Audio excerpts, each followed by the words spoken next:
All right, hello. How you guys doing?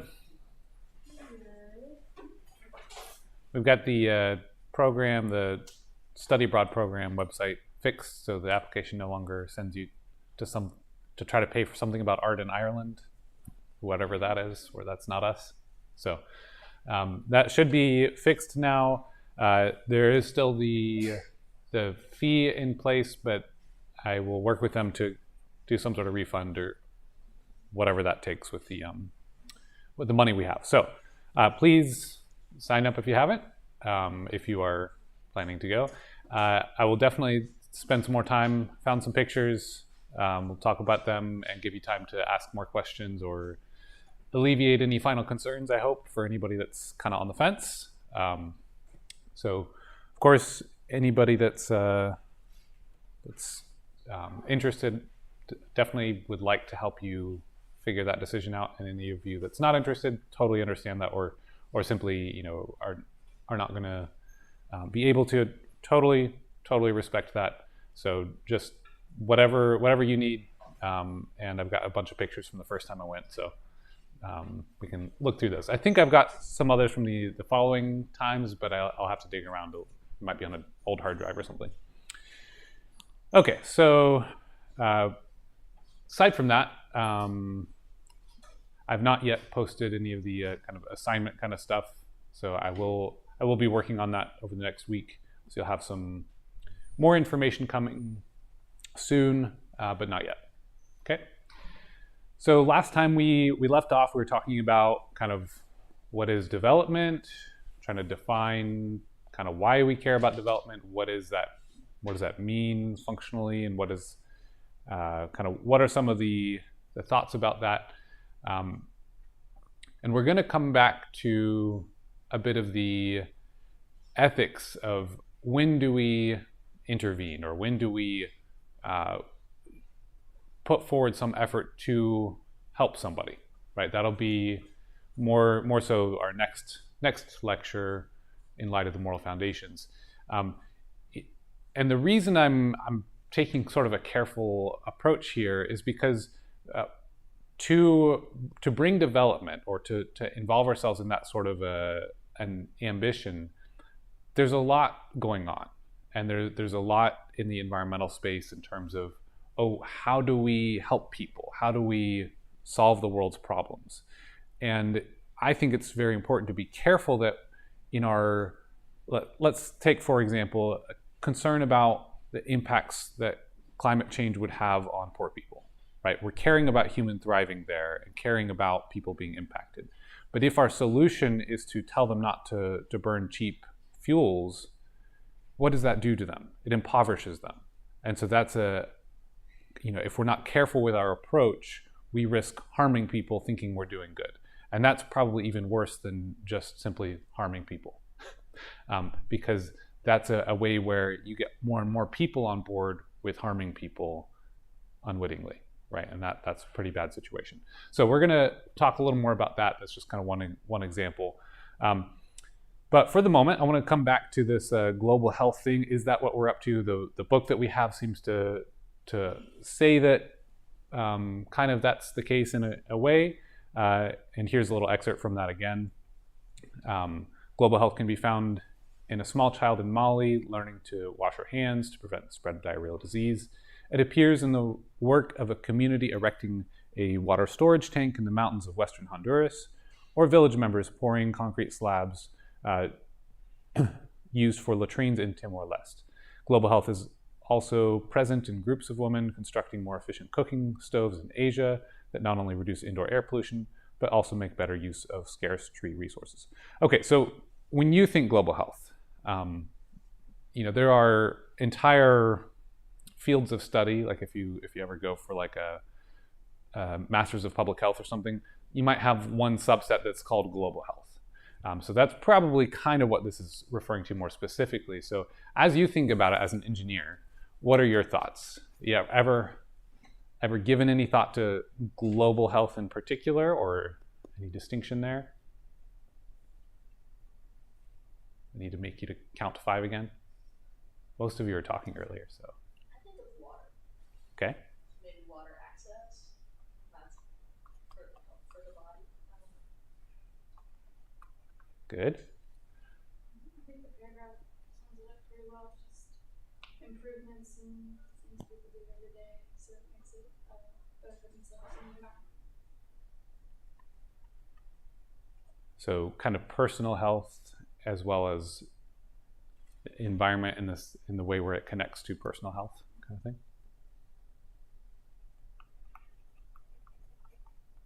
Good. What else?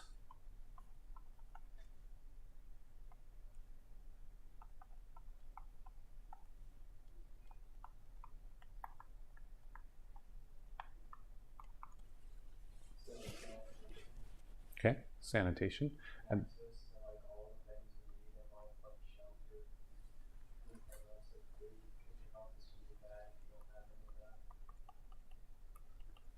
absolutely. So sanitation and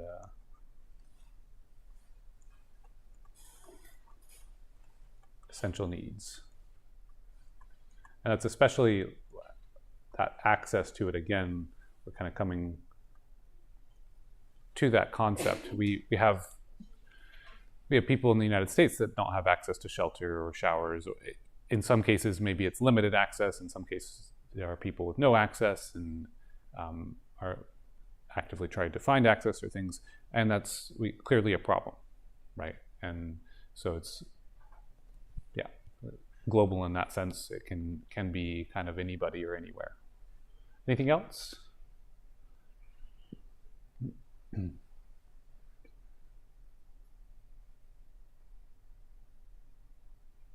Okay, yeah, I mean, I like these, and especially coming from sort of the water quality engineering aspect. This is kind of our focus in our class, certainly. There's quite a lot more, I'm sure, that other people might describe or might give attention to. I mean, and I agree, this paragraph does sum it up pretty well. But I found it was interesting when I took a look on Wikipedia. They made a distinction here between global health, and we'll read this in a second, and then something called international health, which would be more of like a different branch of a public health study, perhaps. And so there's an interesting question here on which one are we actually after with development? Is there an important difference? What's going on here? So I'm just going to read this entry. This was from a couple years ago, but I checked, and it's, I think, this verbatim the same still today. So general consensus, I suppose. It's, it's wiki, so subject to the grain of salt that's needed. Global health is the health of populations in the worldwide context. It has been defined as the area of study, research, and practice that places a priority on improving health and achieving equity in health for all people worldwide. Problems that transcend national borders have a global political and economic impact are often emphasized. Thus, global health is about worldwide health and improvement, including mental health, reduction of disparities, and protection against global threats that disregard national borders. Global health is not to be confused with international health, which is defined as the branch of public health focusing on developing nations and foreign aid efforts by industrialized countries.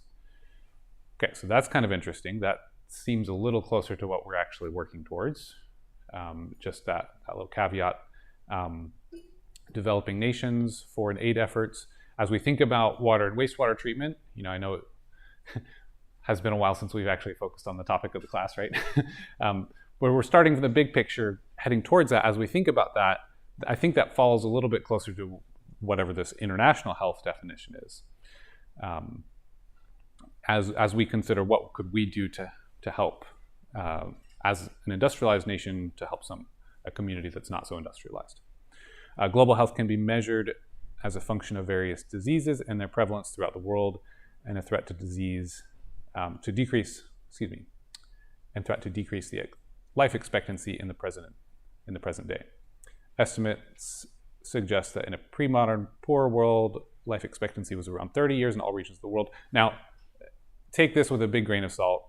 Anytime you see life expectancy stuff, that's always calculated based that to include infant mortality.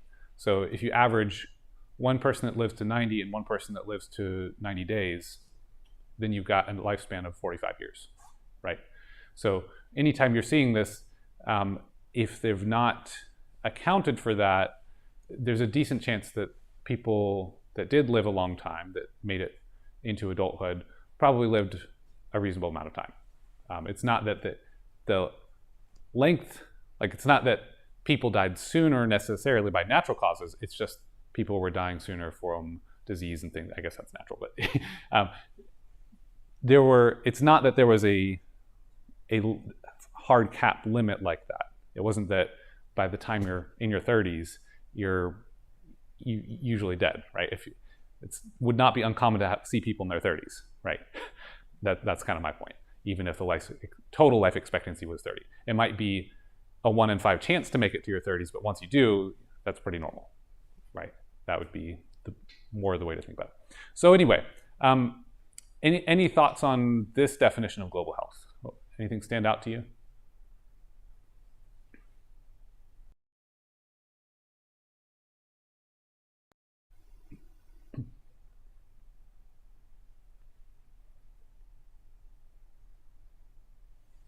I like that it includes mental health. Mm-hmm. Yeah.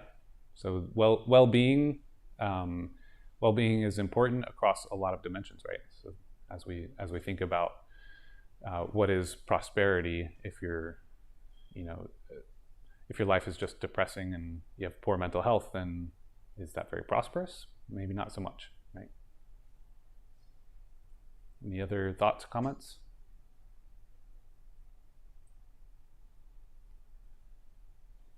Okay, one thing I'll note here, we run into the same conversation I was talking about last time, that if we're not careful, we might be accidentally promoting the chopping off of ankles to achieve desirable health outcomes, right? We ought to set our goals very carefully, right? To achieving equity in health sounds fabulous, right? It sounds like world peace, right? But if we're taking that as a driver, as something that we must accomplish, we really do need to be careful, because at some point you're going to have to coerce that to happen. What we ought to do, and maybe you say this is what they intended and this is the nuance behind it. I hope so. But what we ought to say is to have equality of opportunity for health, right? To eliminate all the negative opportunities, all the diarrheal disease, and it does. That was part of the previous thing. So it's definitely there. Definitely can appreciate the intent, but we don't want us all to have diarrheal disease in order for the world to be equal, right? That's not the right solution, clearly. So we do run into that same language thing that I think that we need to be careful with. We'll talk a little more about that, now and also in the ethics for intervention. Okay, so is that possibly a manipulation? What is the difference between equity and equitable? I just kind of spoke to it just now, but what are your thoughts?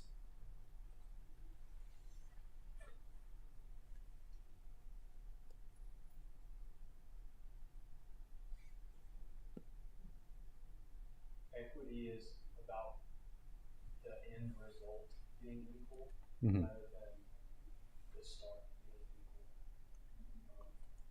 So equity can be bad things for some, better things for others. Like you said. Right. If we need to be equitable heights, that's pretty bad for me. Unless we find a way to grow your bones, right? Yeah. So that really is about the end result, which can be problematic, right?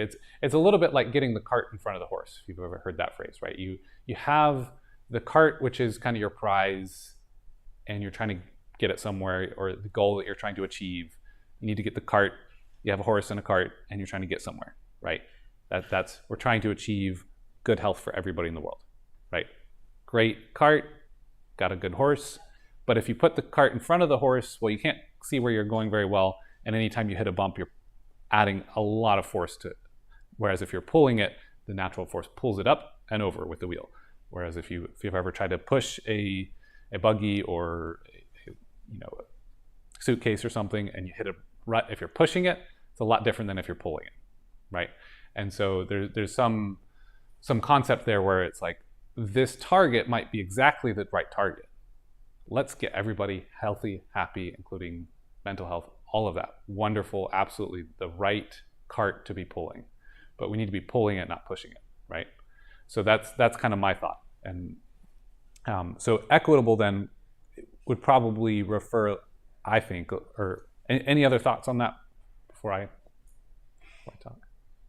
Seems a little bit more about like the fairness of the starting place, right?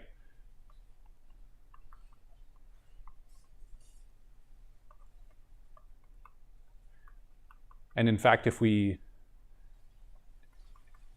take the time to be careful with our assessment of problems in society, in the world, and all this, then taking a careful approach will help us to better solve, right? It's actually really going to help us get that cart where we want it to go, or make more progress than we would have otherwise. Because if we take a closer look at what was the starting point that might prevent people from having the opportunity to be healthy, right? The earlier you go, the better. That's fundamental to how kind of our development as a person or as a community or anything, any sort of ongoing development, that where you start or the earlier you can fix something is always a good thing, right? You could always blame somebody for not doing a better job or a good thing sooner. If today I change my life for the better and that's a good thing for people around me, oh, why didn't you do that sooner? That's always a critique, right? So that should not stop us from saying, well, that we shouldn't fault somebody for, it'd be good, it would be positive, it would be beneficial if it had started sooner, but today is great, So that's a little thought there. Okay, so the other part of the, I think it was in the wider forward, mentioned having sanitation, health, shelter, food be human rights. Is that possible? What do you think? Is that a good target? Okay, good target. Got some nods. I think it's possible, but not so attainable for some of them, especially for the sanitation and water aspect, since various countries have unequal access to these services. Yeah, so it's certainly not the case right now, right? That it is treated that way, or that's possible to achieve today. But is that kind of something we want to achieve? Okay. It's like world peace. Yeah. So like world peace, right? Food is a human right, there'd be no famine. There'd be no what you said? Famine? Yeah, it's like world peace by saying that food is a human right. We want there to be no hunger and no poverty, which Right. is good, but seems kind of unattainable sometimes. Yeah. And so what about is unattainable? And it doesn't have to be you that answers, anybody. I think health, everyone's gonna have their health issues at one point or another. Mm-hmm. That's a good point, right? Some of this is perhaps even personal choice, right? Have any of you ever known anybody that made a choice that they knew was not going to be good for their health, but they decided that that's what they wanted anyway? Okay, so maybe health itself can't be a human right. Perhaps that's access to health or freedom to make healthy choices or something, right? We can relate to that very much when we think about, okay, well, what do we do if we find there's a lot of pesticides in our food and that's harming us, right? We we are naturally and rightly outraged about that, and we want some sort of intervention. We demand that stop being the case, right? And that we probably still have a lot of issues like that to this day. So, but to some aspects, there's some individual choice, right?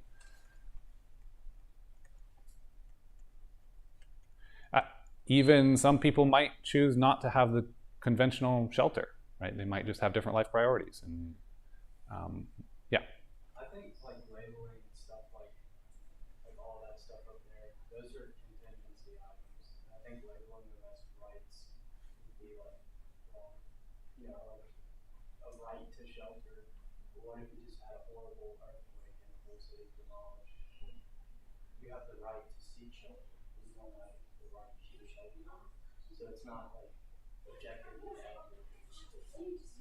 Yeah, and so if it was a right, like what's the problem with calling it a right in that scenario? Because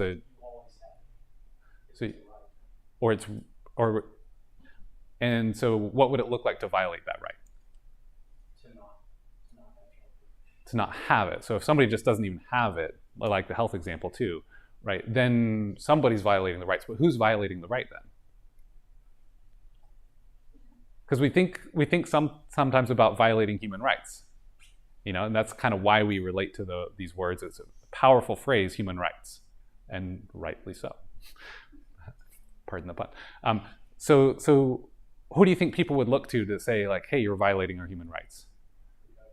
Probably the government, right? So which is also kind of pointing to say, well, who's the government? Well, it's an entity that the citizens agreed should take on stuff, and we agreed to be taxed to do so. So in some sense, you're blaming the populace for the fact that you had an earthquake and no longer have shelter, right? And also ascribing an enormous burden of guilt to that. I think you can't quite say that like having a right is having a physical thing, because like you know, we have the right to vote, but I'm not voting right now. I don't know, it's kind of in this moment. Like you have, like I have the ability to vote. I'm not always voting, which is not like apples to oranges, but you should, if having these human rights, you should have a relatively easy ability to access these things that you need to live. Yeah, so it's a much more, in a lot of ways, it's about access. Now that probably doesn't fix all of the issues. You know, if you're demanding access, well, who's going to build it for shelter, kind of thing, or who's going to farm it for food, or you know, who's going to do the surgery? So there's I like the way you're thinking. So there's a good nuance to what we think of as rights that I think really helps clarify this conversation. That would be positive versus negative rights. So a positive right is something that we say a government would bestow on somebody. You could think of this like perhaps voting might be the right example there, or to get a driver's license, but that's something that could be revoked, right? That's you know, maybe we say, oh, I have the right to drive because I have a driver's license. You know, I've been licensed to drive. That's now a right that I kind of possess. So something that could be added or potentially taken. Whereas negative would be, you know, you've heard the phrase inalienable rights, meaning they are there. It's kind of like dignity, right? Just the statement, the agreement as a society that humans have dignity, therefore we should not infringe on very specific innate rights that don't have to do with physical stuff, right? Things like life, liberty, pursuit of happiness, kind of stuff. And so the positive are probably, we would say, maybe bestowed, or perhaps material, tend to be material. Whereas the negative are meaning that you have a right for them not to be negated, right? That's sort of the way to think about it.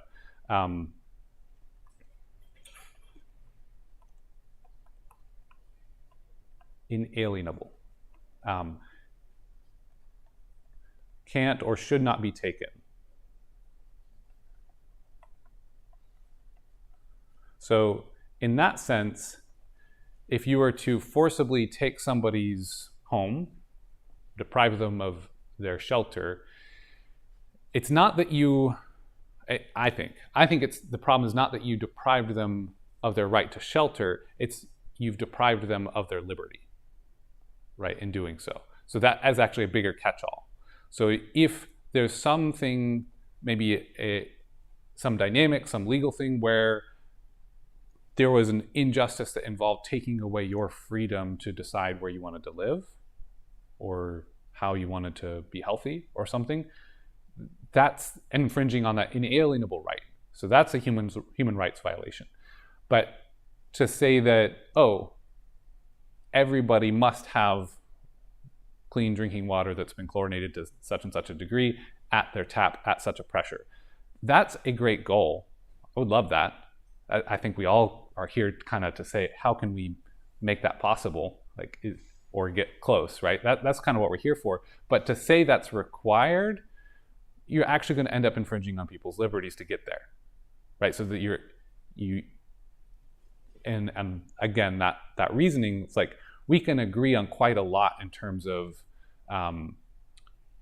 society agreeing, hey, we need water and sanitation whenever, wherever possible, but we might not agree that it makes sense that let's say a person has a house way up on a really, really tall mountain, okay? And they make the case, well, where's my city water and my sewer system? Are we going to force taxpayers to pay for the construction process to get pressurized water up there? Probably not. They're probably going to have some well water, right? And that makes sense, and we all can kind of see, yeah, but that would be an enormous engineering cost to provide that as a right, as if the government was violating a right to not do that, right? So we can kind of see where there are scenarios where, again, we have a fantastic cart, the goal, the premise of getting, providing all these positive rights and treating them with such importance that everybody should have access to water. That would be fantastic. But I'm just putting the same sort of caveat here that we do need to make sure we're treating this appropriately and not thinking to ourselves the fact that some people are lacking is in and of itself a human rights violation, because then you get to a point where you might be having a guilt trip thinking, I haven't donated all my money to try to help these people in a country that I don't know anybody there. I don't even know if the money will actually be used for what I'm intending it to when I donate.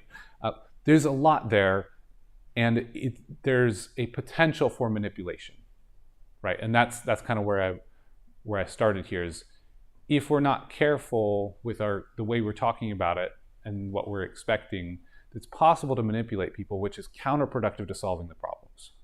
Okay, so this is kind of why I'm starting here with a discussion of like, hey, let's all be on the same page with wanting human thriving, right? So I'm just going to say potential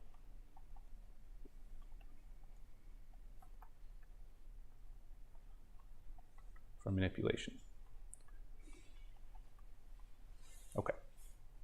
Any other thoughts or comments on that? Does that make a little more sense with the positive versus negative? So we can certainly aspire to have the positive right bestowed for clean water. And in fact, I think it's right that if a municipality, in the States, it would work this way. If they're going to provide water, it had better be clean. We're going to demand that as this right. We're paying for this. You need to make this clean and safe, or else, right? That makes sense. It's still at a cost, but it's a cost that everybody agreed to pay in that sense. Okay, so moving on, who is working on sustainable development? And largely that's who. So just wanted to take a few minutes to talk about literally the different organizations, people that are involved with sustainable development. So the World Health Organization is obviously one. They have a list of 17 sustainable development goals. So that's a big one, and as we'll see, they provide a lot of focus and emphasis and resources towards that. The USAID, that's the United States Agency for International Development. They have a set of grand challenges that they put out. Again, these are very much like the world peace type of things, right? And my challenge to us here is to be making sure that we're thinking about it critically in the sense of, let's pull this cart in a good direction rather than get really upset if we have the cart in front of us and we hit a bump. Okay, that's the target. Because we'll see this with probably with all of these efforts, or often we'll see that potential issue arise. Okay, the Carter Foundation is another one. Obviously, we read the foreword from Jimmy Carter himself.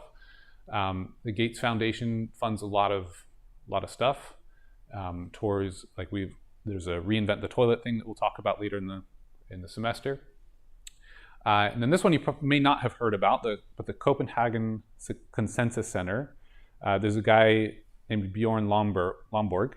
He and his center here does a lot of work to optimize how much benefit can you get and how to quantify this for each dollar spent on aid or development efforts. So in terms of like figuring out what kinds of interventions are the best investment, the best outcome per dollar, this is a fantastic resource.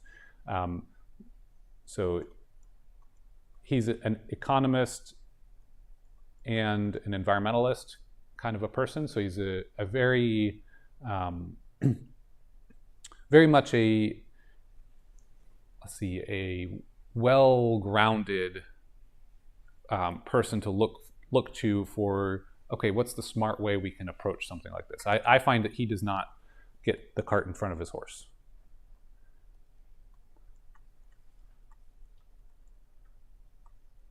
So we'll say that organization does a lot to quantify the impact per dollar spent on aid and development.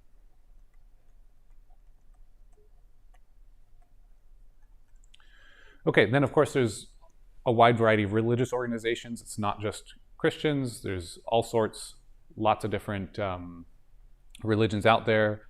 Lots of them have at their core some desire to impact the world, right?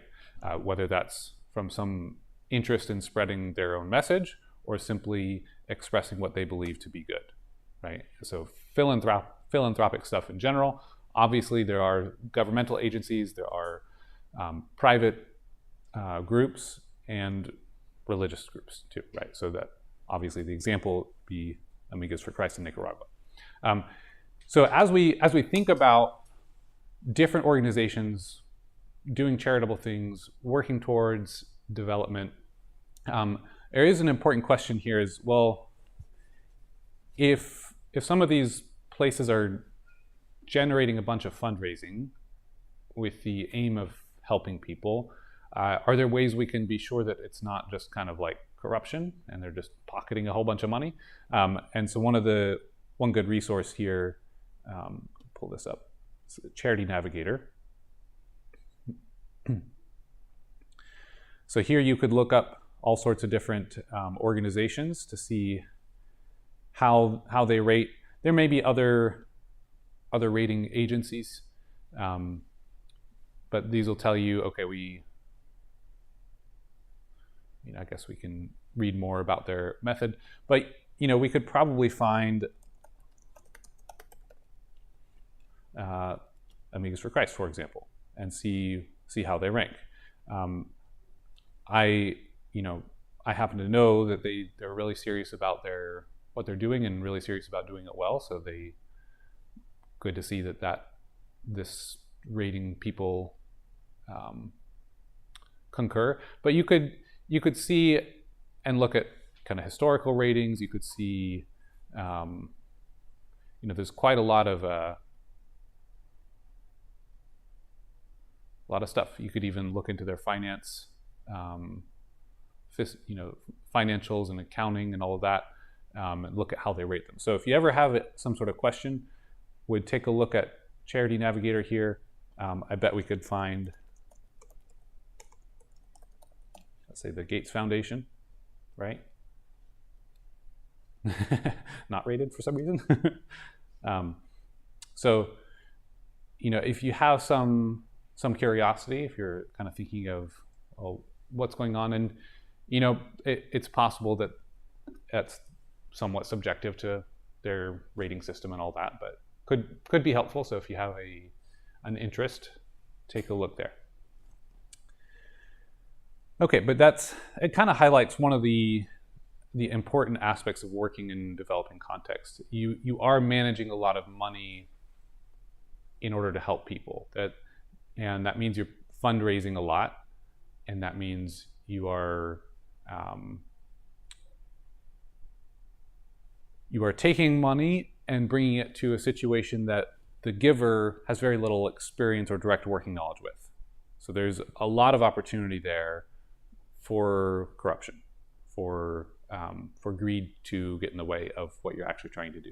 So it's a good thing to think about, a good thing to check and make sure is managed properly, both at the organizational level and kind of the delivery. So when we actually, let's say, dig the wells, are they to specification?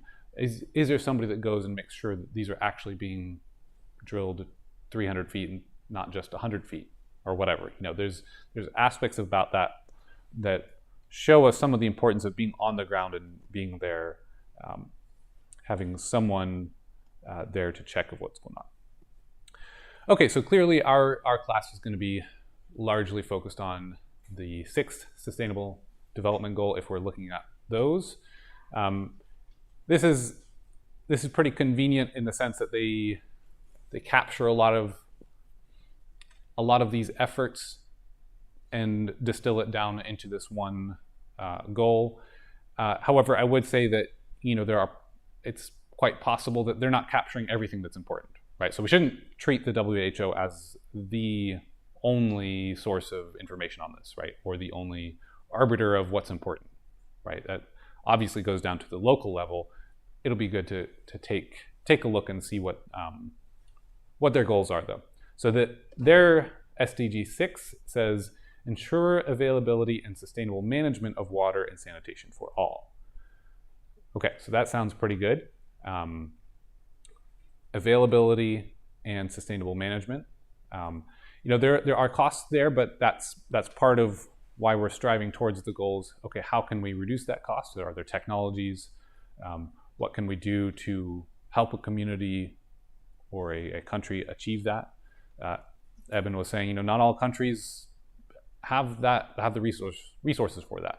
So that's in particular our task here is, well, what can we do to step towards that, right?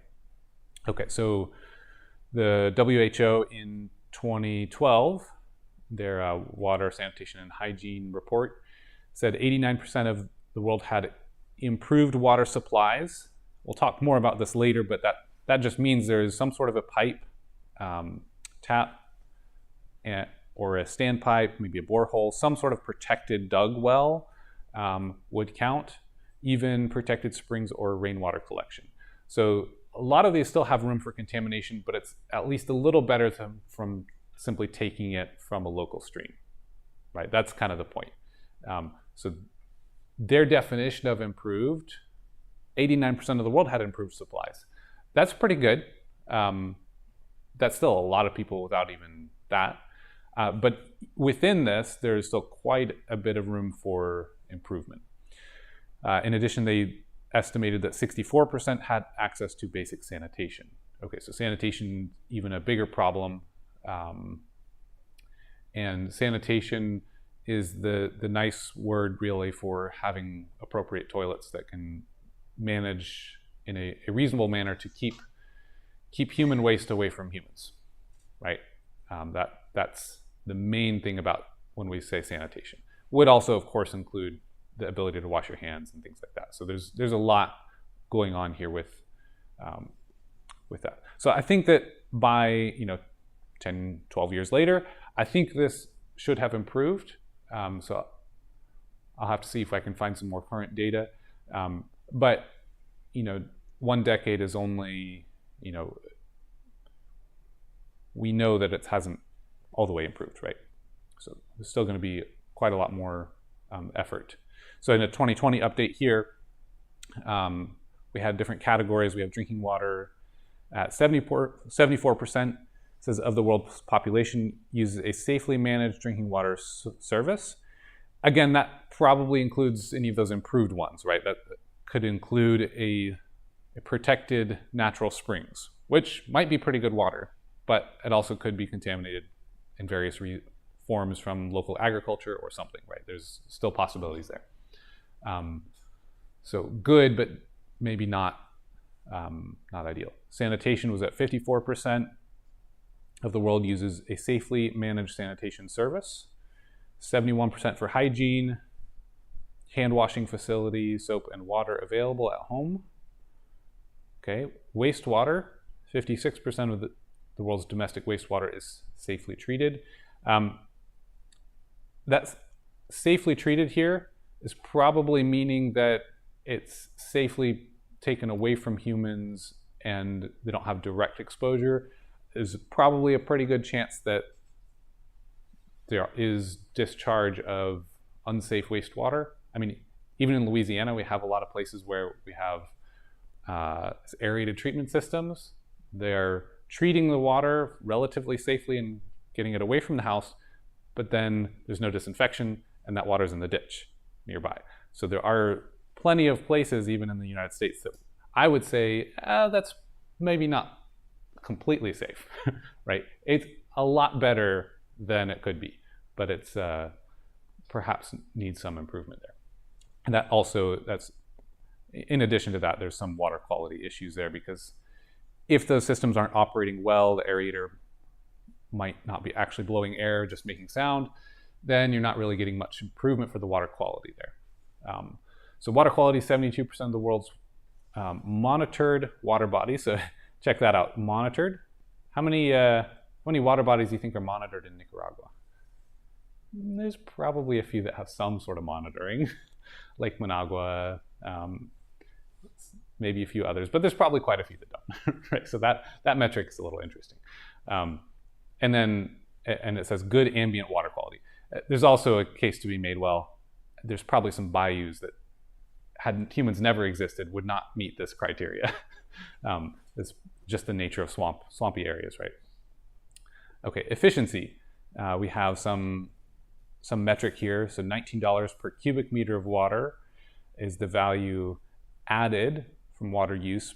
That's interesting. So kind of some metric of like, when we spend the money to get a cubic meter of water to do stuff, to use, to cook with, to whatever, that gives some value there. So that's kind of an interesting one to look at. Water stress, 17% of the world's renewable water resources being withdrawn. Okay, water management. We've got transboundary water issues, ecosystems, cooperation, and then participation over there. Okay, so quite a few things, metrics by which we could consider the current status of water around the world. I think that's the last bit I had for defining development. So we'll move on to some other slides here. All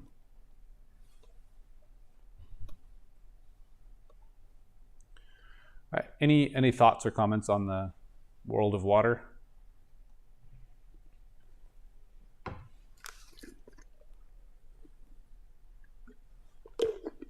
Okay, so last time we had talked about, generally what is prosperity, and we said, hey, technology might be important, time saved. You get a Roomba, it runs around doing all the work for you in the house, saves you some time, right? That's a little bit more prosperity than you had otherwise. And perhaps, if we get a really quiet Roomba instead of a noisy one, that might even help further, right? So there's something to be said for technology and its role in our prosperity. And we can see that in a lot of ways. And technology is probably a little bit too specific of a word. We might be able to use something a little broader to incorporate the fact that, let's say I liked to go fishing and you liked to cook. We could have a nice relationship there and have a nice transaction. And the fact that we can have a transaction, I catch some fish, you cook some fish, we're both happier and wealthier for it, right? Some sort of social dynamic, trust. There's trust involved with transactions there. I trust that you're actually going to cook it and not burn it to crisp, right? Or whatever. In almost any of our societal transactions and things, the technology of being able to transact is important. The ability to interact with one another is also an element of that. So it probably goes a little wider than that.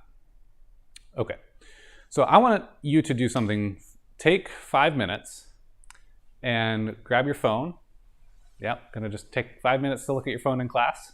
All right, and I want you to look around and see how many apps or things save you time. Also think about how many of them are waste your time. Okay, maybe browse some photos or some text or something, and just look around to see how many photos or images. Watch for. Just take a minute to observe how many things you see that save you some time. Time saved. Things that remind you of some kind of prosperity in that framework. Okay. Maybe it's something memorable. You're like, oh, I really enjoyed spending time on that, right? So take a few minutes just to do some self-reflection there and see what you think.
Probably the first time in your college career that everyone was supposed to be looking at their phone instead of paying attention to the lecture, right? Even I'm up here like, oh, I should do this too.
try to find one thing to share with the class. It could be anything. Could be something that was just, oh, I realized I really enjoyed that moment, or yeah. Could even, if relevant, you could even have a negative prosperity example. Oh, my house flooded or something. It could be, just anything that reminds you.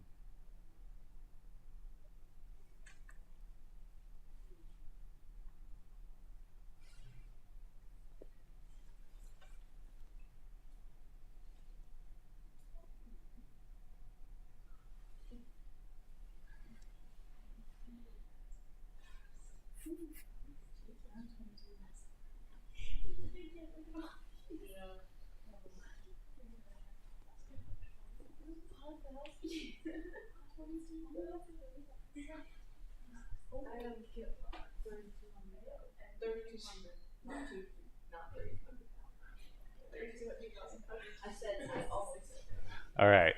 So, how was that? Fun. Kind of fun to think about. Okay, so let's hear some examples. Let's go around the room. Just one sentence about like what you noticed or something to share. One of the not many apps that waste my time. Just a couple.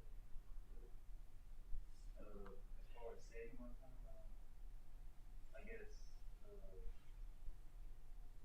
messaging it. I guess. Okay, some saving, some wasting. Yeah. I have an app that is connected to the lights, so it saves me time because I don't have to get up and turn them off. Fancy. Off on my phone. I think all social media could be a waste of time, depending on your view. And even something about that where you're, I think I saw you find a photo that was fun and you shared it with somebody. That's social media, except in person, and there's maybe something more quality about that, right? Like that's time better spent, even though that's kind of what you're trying to do with social media, right? So there's something there, yeah. I thought the bank, I don't have to drive to the bank every time. There you go. It's a chase app, Yeah. But like Amazon or like shopping apps, like you don't actually have to go to the store, waste time like taking a trip, like you could just get cheaper food. Yeah. I'm definitely like a bit on here that I waste my time with games, social media, Netflix, all that. But like Abby was saying, I have Venmo. That's like easy to transfer money, and then also like Uber and Lyft. Mm-hmm. Those save time listening to things. Yeah. Yeah, definitely more time wasted. For sure. I have a lot of apps that waste time, but like all the apps that do save time, I have those. But I also have for certain restaurants, so you can order online. Like for Panera, you can order in the app and you just pick it up. Nice. Mine was also like the food apps thing, but like, is it like, what if I find it enjoyable, but it's also probably a waste of time? Could it be both?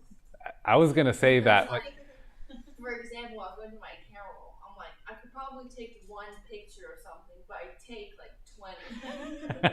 Because I was like, I saw, like, there's a picture of like the cat on my phone, but like, I took a lot because she started to yawn, so I had like the sequence of, I'm like, I didn't need to do that. now you have a stop motion video. Like, I'm glad I have it. Yeah. I like to look at it. So yeah. Yeah, no, that's a great point. So sometimes wasting time is a desirable thing to do, right? The time saved, that's time spent doing what you wanted to do. Now, there's a question there. It's like, oh, has this app commandeered my sense of how much time I want to spend? There's another question that goes a little, maybe the anti-prosperity. I feel like a lot of apps, my apps save time, more than like tools, like the social media ones. But like a lot of the apps save time, like just a camera and like a calculator, like the one app like that, or keep on it. But there are like a few that waste time, like social media, and also I feel like the authenticator app wastes my time. Just like logging into that is such a pain in the butt. I have a bunch of pictures, I have a bunch of pictures, period.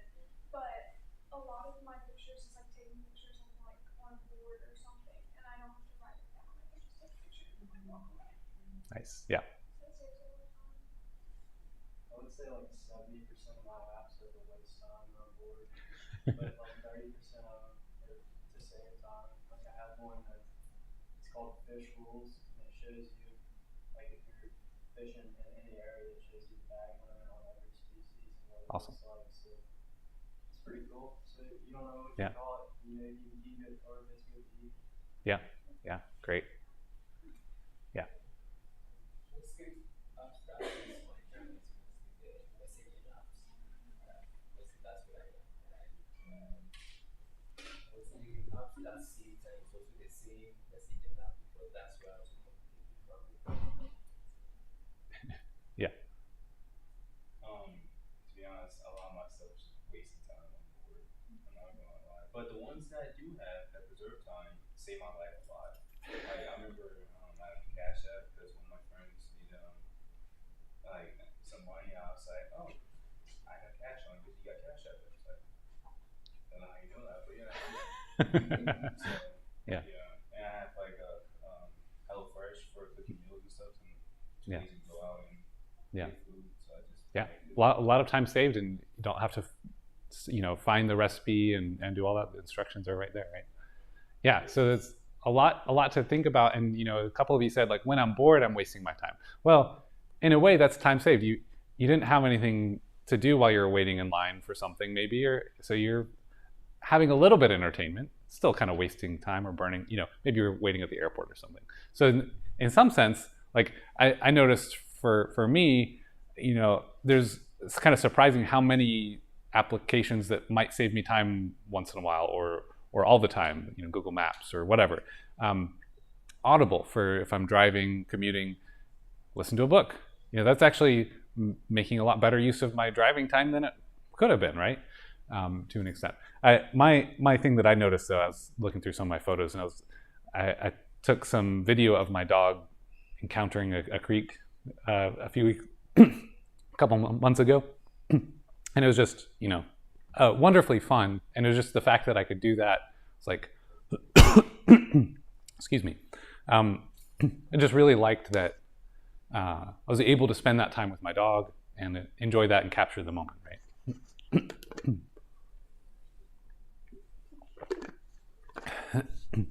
Okay, so thanks for humoring me on that. Just a couple other things to think about.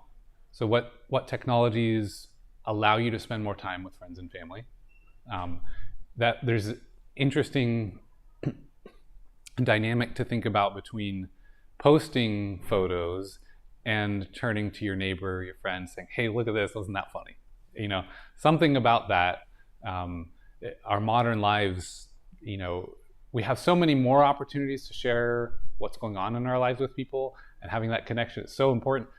But there's also that caveat, right? There's some balance there that I'm not making a statement on exactly what that means. It's just something good, interesting to think about, like how much is that helping or hurting? So lots that could be productive.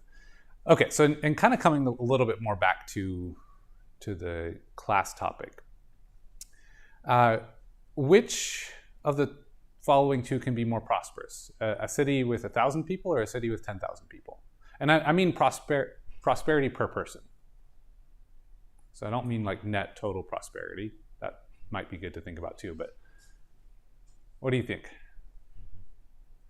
If it's on a per person basis, then it would be equal, because if each person is equally prosperous and they're all like at the same level, then it's the same. But to know obviously has a higher potential for net prosperity. Yeah, higher for net.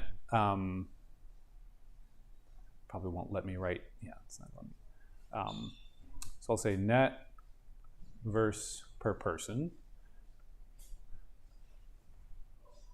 But which one do you think has a higher per person potential? Let's isolate it from the rest of the world.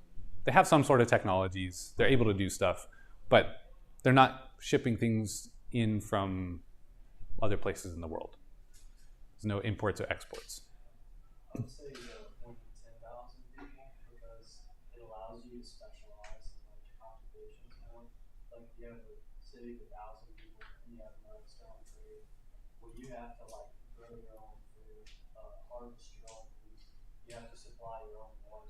Whereas if you have more people, they can specialize in one of those things. Yeah, and so once I clarified that, that's kind of what I was thinking in my mind, is exactly along those thoughts. But then as I was talking about it with you guys, I was realizing, well, I didn't specify that we're isolated here, and that isolation is crucial because otherwise we're making use of all the labor that's other places in the world, right? And the fact that we are so globalized or so connected and so many dimensions and shipping and everything, it's a huge boost to prosperity. And a lot of that has to do with the fact that there are other people that are happy to make something, right? You might not ever think about it, but your apps and even just this little writing stylus has a little tip in it. Somebody somewhere was involved with making that so that I could be here and use it. And somebody may be using one of these or something similar to do art on an electronic media. Somebody touched that. Somebody did that. And it wasn't any of you, I think, right? And anybody involved in making this? Right, so somebody had to be involved, probably many people, right? There's some assessments of, how many people does it take to make a standard pencil these days, right? Well, that's going to be quite a complicated thing for such a simple object, because where's the graphite coming from? Did we mine it? Did we process it? How did we get that? How did we shape it to the right size? How did we then ship it to the pencil making company, factory? Where did the wood come from? Did somebody cultivate that, plant a forest 30 years ago, care for that, harvest it, cut the wood down? Who made the saws to get that? Right? It actually, it'll kind of blow your mind once you start thinking about what all did it take to get that stupid little pencil, right? In a way, it feels like it should be stupid simple, and it costs like 20 cents or less, something. But also, that is so much complexity that, in isolation, I think the 10,000 definitely has a better shot, or it has a higher cap. Not solution.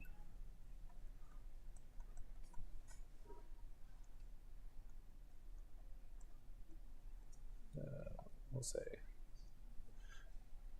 So, given that isolation caveat, right? That kind of ends up making a bit more sense. Okay, so I have more to talk about opportunity itself. Oh yeah, we're still got the Roomba following us around. All right. Well, real quick. I guess we already did this. But how many of you got distracted while doing the phone exercise? a lot of people got. Was it messages? It was the photos. Yeah. Photos. I actually thought about that when I was telling you. I was like, oh, maybe they'll get distracted. That'll be funny. We'll see where that goes, right? Okay. So photos. Anybody messages or other stuff? Couple emails. Yeah. I didn't have any notifications, thankfully, but I was thinking to myself, I wonder if so I have an app that I play a little board game with two of my siblings, and so my sister, my brother, and my sister's husband.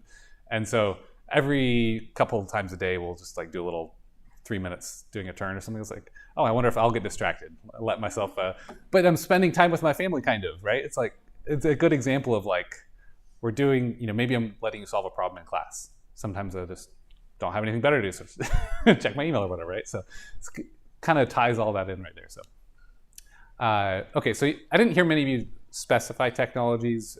Maybe that just wasn't your focus, too many other things. But if you do look through your photos, you might start thinking about, I see there's a car in the background. I see there's my, maybe not the phone, but maybe the phone in a reflection, or whatever. There's a lot of technologies around. So just something maybe to think about how prosperous we really are to have so many ways where we're able to spend our time the way we would like to, and to have that improved, enhanced, right? We have technology today to cook fabulous dinners that would be way beyond anything anybody could imagine for a top royalty 200 years ago, right? And some of that's microwavable. It's pretty crazy to think. Okay, so good memories too is something else I was hoping maybe you'd find in your photos and stuff. Okay, so we have more on opportunity for next time, but I'm going to stop that part now. So here I'm going to switch over to show you some photos about Nicaragua. So that'll be focus for the next few minutes. They're in a pretty random order because I downloaded them from Facebook. And again, this is 2011 me, so I did put the first few in a better order because at that time, the first time I visited, they had a house instead of the big compound. And they had this cool mural here, which I thought really gave a good depiction of their goals. So I took a few pictures. That's kind of the wider angle. They say, kind of starts with a bright new day. Pure, abundant water leads to healthy families, leads to children learning, leads to economic opportunities, leads to homes thriving, leads to time to grow. And then I think that circles back to a bright new day. They also had their kind of mission in some sense put on there: illuminate the world, love God, serve others, find joy. Is kind of their thing. Okay, so from there, this is just a random assortment. The images or whatever Facebook let me size, quality, download. So, and this is with that group of volunteers, as I said. I don't think we'll be going to, well, I know we're not going to this beach. I don't think we'll go to a beach. I don't think LSU likes that. But there was a natural springs at some point, so bring swimwear if you're coming, just in case. So feel free to stop me. I'm just going to kind of scroll through these.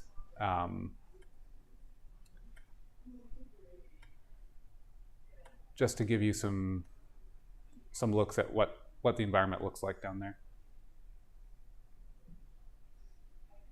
This was, by the way, before phones had like good enough cameras to take and use as your cameras. It's way back then, right? Actually, let's see. Well, it probably was some of the better phones, but I had a like a physical camera, so I was a little picture happy, just taking a lot of photos with it. Actually, that one, you can see a water tower in the background there.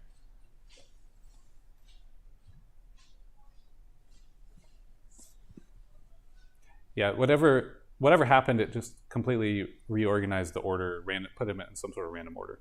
So I have another set that has more kind of in the field.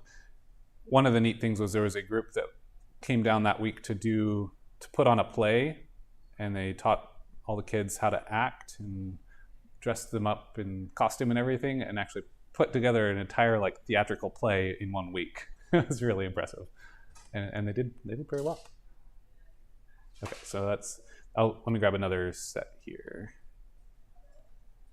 Anybody have questions while I'm flipping through these about any concerns? I meant to gather some more safety data for you that might be on the Charity Navigator. Yeah. When it comes to like internet, like there's none at all. Is there like, would you have service there? Okay, so it's a good question. Back in 2011, they had very limited, and they kept it only for like the office staff in the compound because anybody else adding to it would kind of crash it. When I went last year, maybe it was because I was just there by myself and it was fine, and you know my role, what I was working on with them, I got access. But previously their policy was like the volunteers don't typically get internet access, so it's a little bit of a roughing it kind of situation. However, it might be different now, and I do know that like if you know, I will pay for an international plan for 10 days or whatever, you know, and I had fine data last year, so there's going to be data in a lot of places. Maybe in the remote areas we won't have cell service so much, but even there, probably a good chance you might, depending on what kind of roaming. So I don't think that's going to be quite as, and that's something I can definitely ask and confirm. But worst case, you might be a little stretched to not have quite so many distractions. You know, might actually have to have more social. I'm just wondering, like, I mean, if they have the service, just I can turn my phone on. Yeah, yeah. You'll be able to do that. There's definitely service.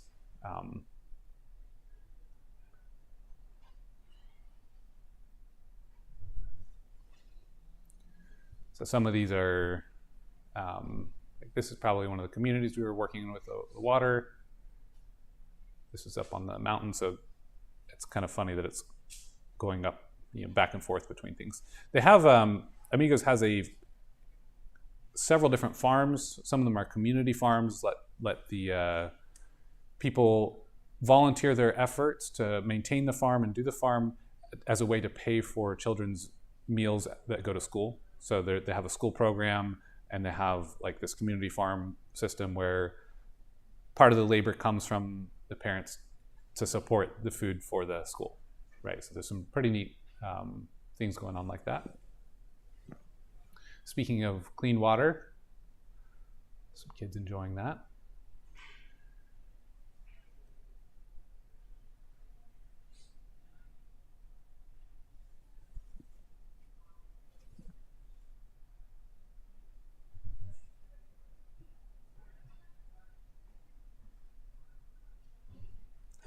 I think I might have angled that so it looks a little steeper. It's maybe not. I don't know. It's steep, but it's doable.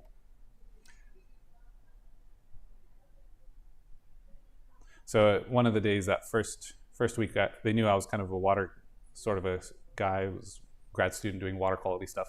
So they sent me out with these guys to put in this was an agriculture well, but it was a well, so it was kind of like cool to see how that was done. We're put up this little tripod, and they were dropping pipe pieces down, installing it.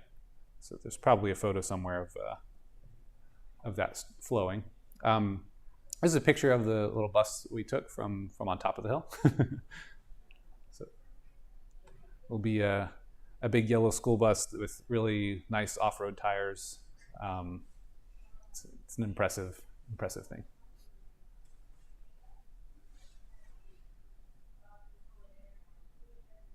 Yeah, here's inside of the bus.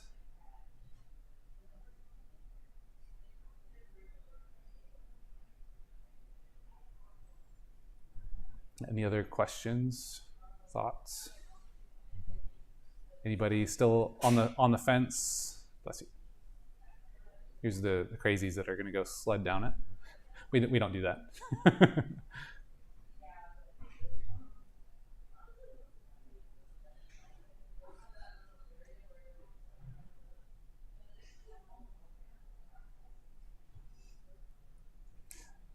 Yeah, only that first time I went there, but they had this little natural springs or something. It wasn't hot springs, and there's little minnows that would like kind of those cleaner things. So they would like kind of tickle you by like nipping at food particles on your skin or whatever. That was kind of entertaining. Also thinking about, so I'm in correspondence with the guys that are going to help us plan the actual trip down there, and I'm thinking we might try to do the volcano on Wednesday so that everybody. There's one of my colleagues, and then I know of one other person that has to arrive on Sunday instead of Saturday. That's possible if that's like your limiting factor. You'd have to arrive a day late. We have to pay for a separate taxi, so it's small bit more money. But let me know if that's the reason you're not coming. Is like, oh, you can't make it till Sunday. There's a couple people doing that. So yeah, thinking about that, trying to arrange accordingly.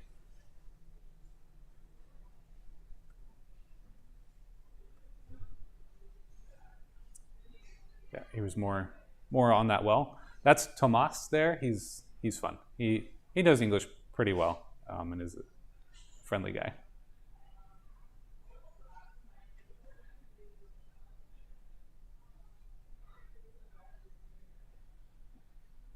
I think that's a papaya tree.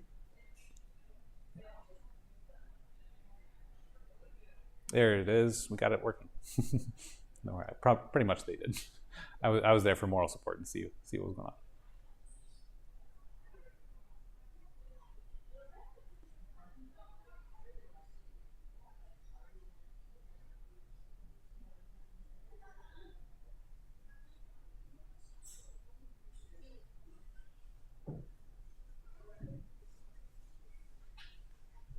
right, so now you're starting to think to yourself, well, why am I going to go? I've seen it. No, kidding. You got to smell it too. Can't capture that with a camera. Somebody had a little parrot or parakeet cage. This is the well as it was being installed. That was kind of the wire. It's a submersible pump situation. This is one of the lakes we pass by as might be Lake Managua, or there might be another one. I think there's a volcano island in the middle of one of them too. It's kind of neat. More food, tasty food. So if you want to get an idea of what dinner might look like, you get pretty dirty when you hike up the place. This used to be a white shoe, and now it's kind of gray.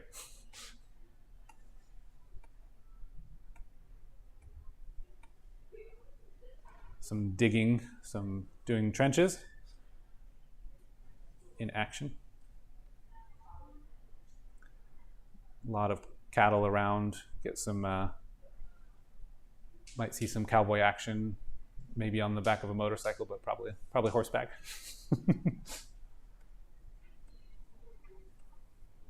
There's this guy selling handmade bracelets. So they get enough visitors from the States that they know their audience.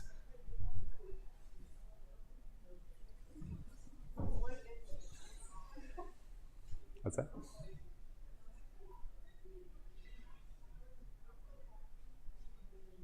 All right. So probably, oh yeah, so I think this is San Cristobal. It's one of the larger volcanoes in the area.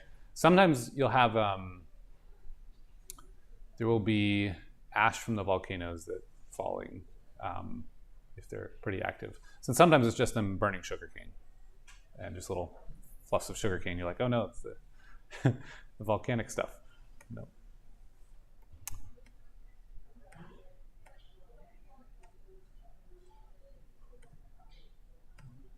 Okay. All right. Any questions, concerns, anything? Okay. So unless I find some more interesting pictures, I think that'll be it for the photos.